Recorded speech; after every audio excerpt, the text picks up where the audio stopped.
The public sector banks, or the PSBs, which control 2/3 of the Indian banking in India in terms of loans and advances, is in urgent need of capital from the government. The banks need capital to absorb any losses coming from the COVID impacted sector and the moratorium book, which includes retail, large corporate, agri and MSME.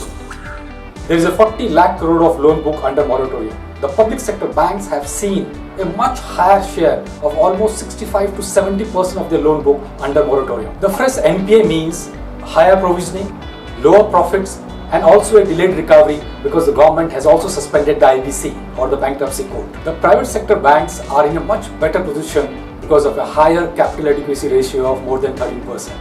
Many of the private banks are raising capital for the market to create buffers for any future losses, whereas the public sector banks have a tier 1 capital which is closer to the regulatory minimum of 9%.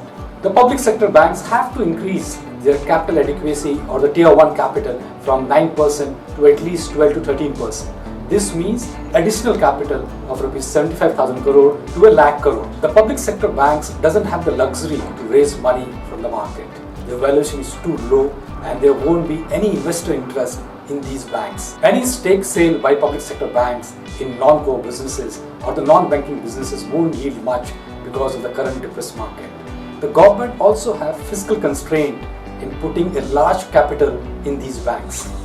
Let's look at the mechanism of infusing capital into public sector banks. In 2017, the then Finance Minister late Arun Jaitley came out with an idea of recap bond, a new way of infusing capital into public sector banks. Under the recap bond, the government issues bonds and they are subscribed by the public sector banks. The size of the bond issue is equal to the capital these public sector banks need. And once the government gets the money, they pump the money back into public sector banks as they can. The bank earn interest on these bonds, while the net outgo from the government is only the interest element which they have to pay to these banks.